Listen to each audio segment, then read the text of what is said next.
our first episode of Joy Moments. All moments shared create ripples of joy. I'm Lacey with Sara, my lovely co-host. Hi, Sara. Hey, Lacey. Well, we also have another silent co-host. We do. She might talk. Who knows? She does like to make noises in the background, and she loves a conversation. So she's smiling at me. It's my 3-month-old daughter, Violet, is hanging out too. Yay, Violet! She's just going to be a little podcasting baby. I love that. Well, we are so excited for this inaugural episode of Joy Moments.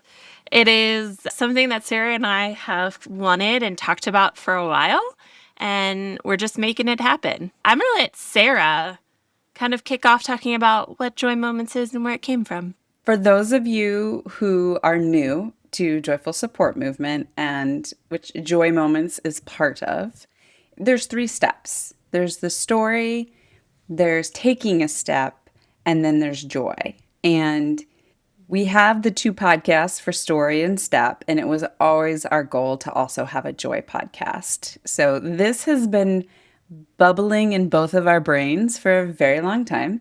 So happy to see it coming together. And the joy step is important for so many reasons.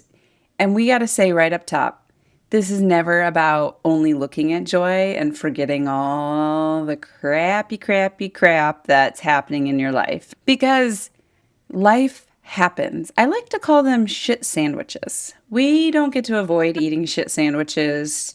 Little ones, big ones, they happen, right?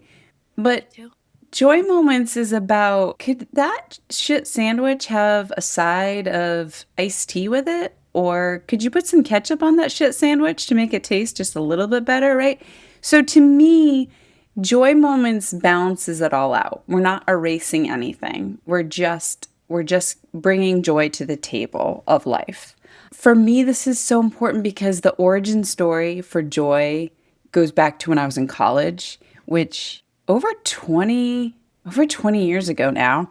I didn't grow up having this natural, look for things that make you happy or be in the moment or notice the stars. I didn't grow up like that. But I had a roommate in college who every night we'd lay in our beds. It was a house of 7 girls, and me and one friend, we shared one room together, and our twin beds, our heads were by each other. And every night she would ask me what the favorite part of my day was. And it was really hard at first because I was in college. I was super stressed out, so stressed out.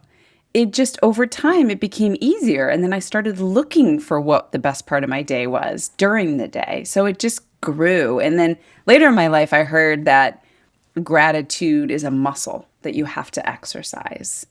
And I truly felt that in myself when I had this roommate. But we ended up living in different places our senior year. And so honestly, I fell out of habit with it. And my muscle really got atrophied.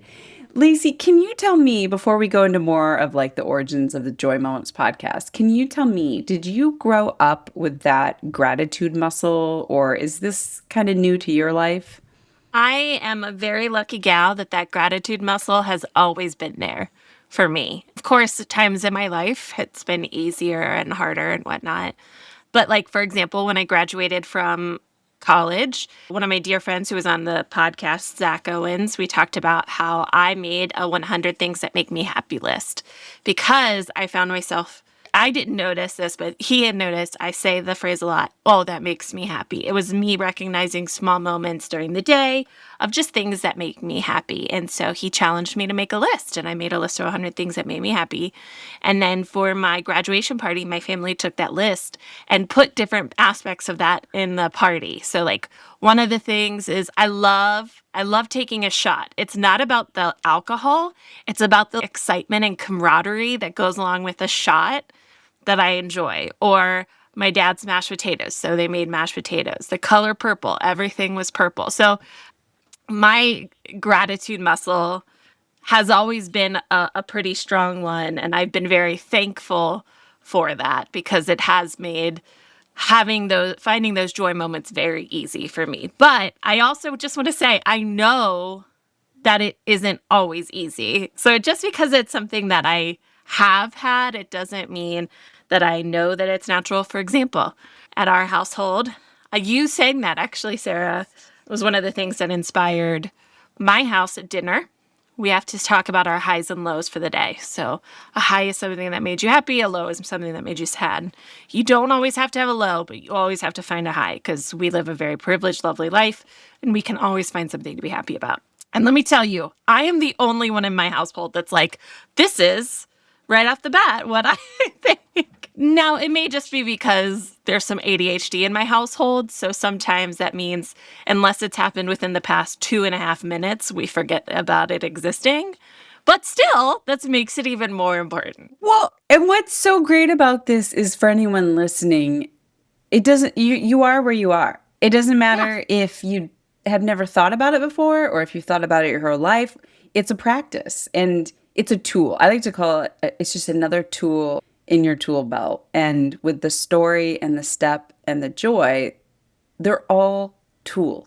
It's your choice if you want to use the tool, but we're showing you how it can work. And one other thing I want to point out for those listening is the words.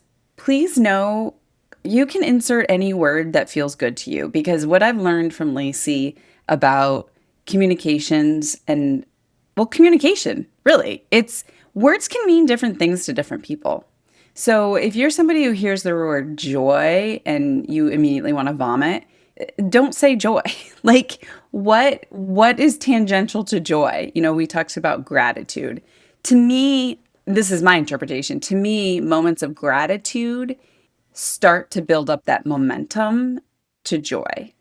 So it's not as if you're thankful for one thing and then you're immediately like, I'm in joy. No, like sometimes it's just starting out so small. So, like a thankful moment creates gratitude. A lot of gratitude in my mind creates joy, but it can I mean, be you anything. heard, I didn't realize it at the time, but that makes me happy. That was Makes me how happy. I found my way to these joy moments. So, there's no one way. It can be how you feel in your body. It can be, is there a moment where you lose that tension in your chest, in your shoulders, and you relax? Like maybe that's a joy moment for you. Or if you practice mindfulness, to me, there's a lot of joy moments in mindfulness, but it doesn't have to be called joy. So just know that the term joy moments is really, it can be interpreted through your language. We're all like, there's no one way to ride this train. Just because it's called joy moments, come on aboard, call it whatever you want. It's more about the practice and what we're trying to do with noticing the good things along with the shit sandwich. And this is another thing that I've seen, and this is kind of one of the origins of joyful support movement, is that oftentimes when you have joy, your joy then can spread very, very easily to others. It's a a good kind of, what's the word I'm looking for? Contagion. A good A happy contagion. good contagion. And so by sharing and by you listening to these stories and then by hopefully sharing your own, what we're doing is we want to create enough ripples, well, not enough, just any ripples, honestly, but we're going to create these ripples to maybe create more of that momentum for joy because it's like a flywheel. It's maybe hard to get going, but once it gets going, it's going to fly and fly and fly and ricochet. And to that point, so in my family, I continued the tradition, which actually it's not a long-standing tradition, maybe a year or two. I realized we needed to practice that muscle in my household. So before bed, we talk about what was the best part of your day.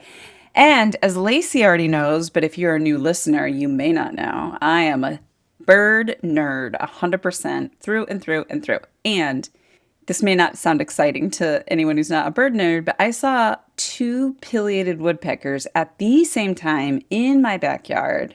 It was very exciting. And so I was explaining this whole story with this pileated, and I got really excited, and I was the first one to share. And then it got to my husband's turn, and we're like, what was the best part of your day? And he goes, honestly, listening to your mom talk about those birds. He doesn't share the joy of birds, but he was so happy to hear me so happy. And so like you were saying, it's that happy contagion, which feels so weird to say.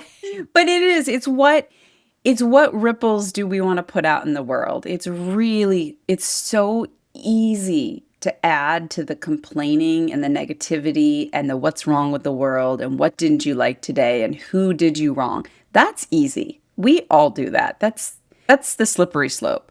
And there's a lot of things wrong with the world right now. I want to make sure that we are very grounded in this, that this is not about toxic positivity or anything like that, because you're hearing us talk about the joy in these 10-minute episodes. It does not mean that it ignores all the other stuff, because trust me, it is there and we see it. And it's the joy that's the motor that'll keep us going to hopefully fix some of those things. Yes. And that brings me to another point as I was reflecting on why this podcast was important to me. I was thinking about how, we both of us, like, we still have bad moods. We have bad days. And you're like, I still complain. We both still do that. The difference for me, what I noticed was when I was younger, let's say the first 2 decades of my life, my baseline of where I was most of the time was in sort of a bad mood zone. It was complaining, it was negativity, it was looking at the lack and what was wrong. That was my baseline.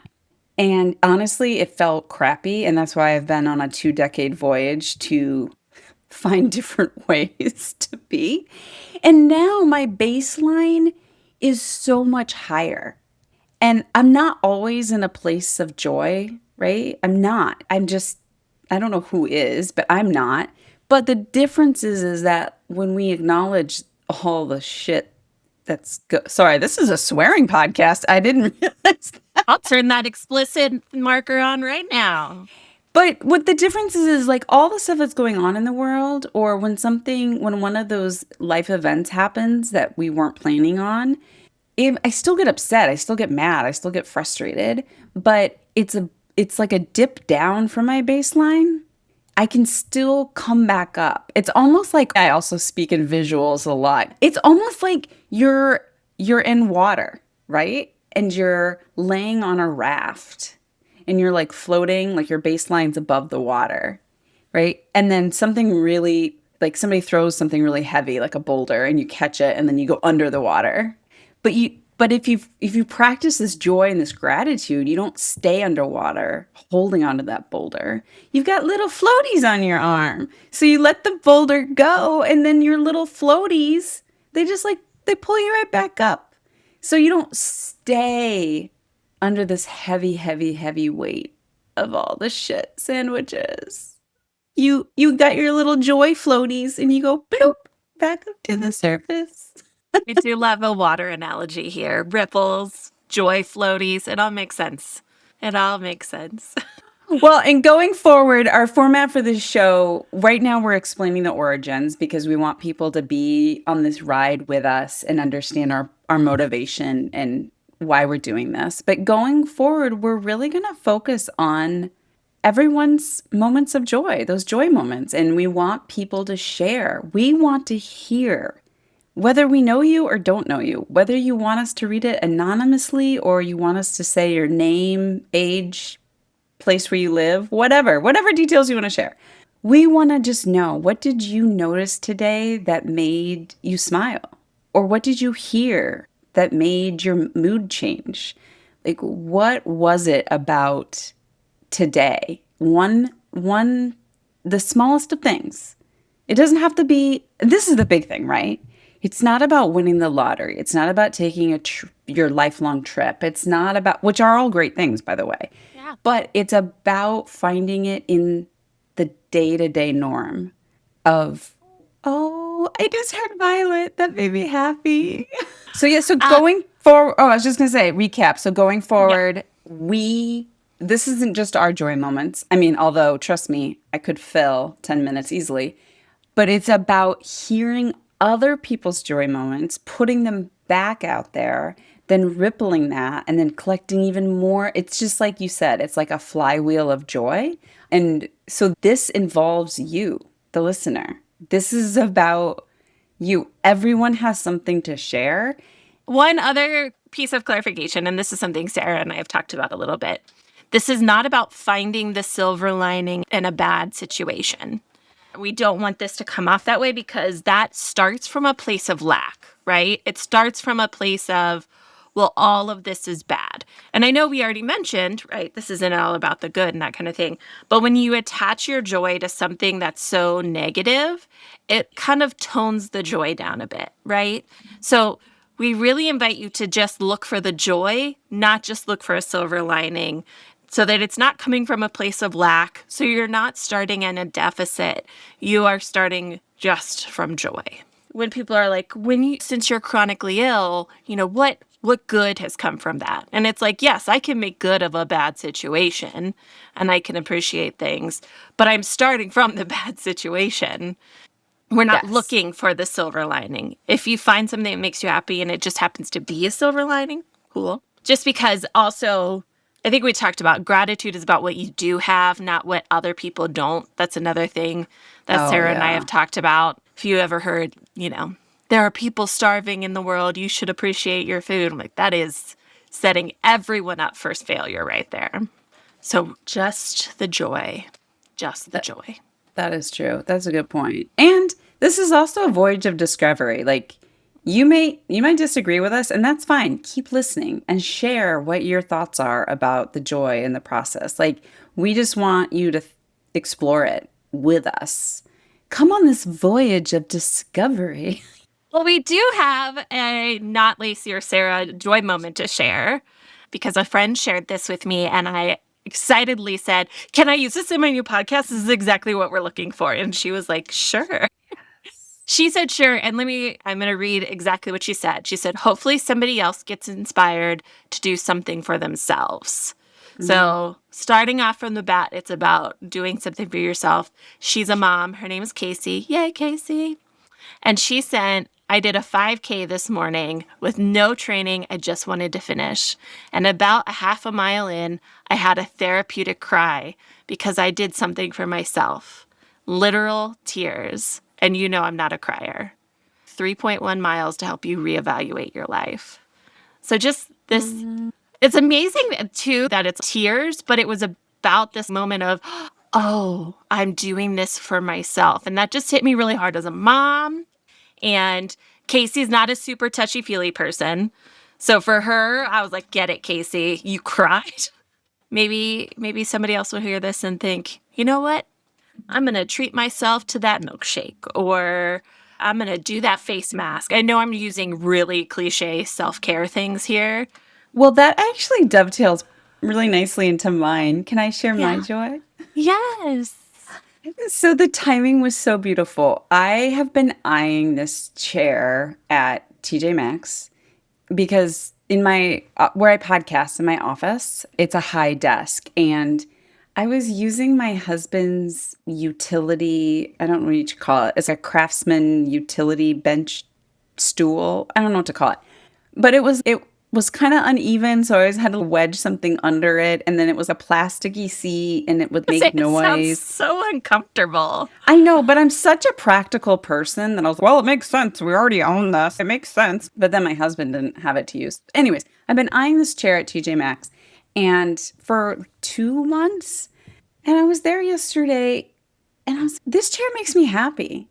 It's a cute chair. I'm sitting in it. And I got to tell you, my tuchus is so comfortable. I'm so comfy. It even has this like little ledge for my feet. It's so comfy. And so I'm not just happy. So, like your friend, I'm not just happy that I got the chair. I felt so happy about getting it for myself. It was a decision from me. And like your friend said, it was just that was sort of the joy of it was making a choice for me. So yeah, my joy is my new chair. It's so comfy. So excited for you. You like didn't like sitting at your desk before, so now it makes sense that you might want to actually sit there now. Well, so that's what's so funny is I've been doing that thing that we all do because I help people manage their homes is we all end up working at the kitchen table rather than assigned areas and the kitchen table becomes this huge big mess. And I was like, why do I keep working at the kitchen table? because my son, it's about to be summertime. My son's about to be home. I'm like, I can't keep working at the kitchen table. And I was like, oh, because I never want to sit in that darn chair. Oh, and I can laugh about that because I like to laugh at Fun. myself. Lacey, what's your joy moment? I'm going to be so cheesy because we've already talked about my daughter. But my daughter Violet, she is the smiliest, happiest baby. And to the point where it's like a problem. Like yesterday, she was eating, but then she kept just stopping and smiling at me. And I'm like, no, eat. Stop smiling at me. And it's so much that my husband the other day coined this phrase of, like when you stop and you guys just smile at each other for a while. And I'm like, yes, that's what we do with Violet. Just smiles at you and you smile at her. And it takes about 20 minutes of just smiling back and forth. And then you're like, no. Sometimes it happens in the middle of the night. That's what he was referring to, is when he was doing something with her in the middle of the night. And so she is a joy to be around. And this time around, since it's my last time having kids, I know for sure that factory's shut down. Like, well, it better be. But I just am so soaking it in. And there's so much joy in we're just going to smile at each other for a while. We're coming to the closing of our first episode. We'll close it with asking you to take a step to share your joy with us. So you can go to joyfulsportmovement.com/joy moments.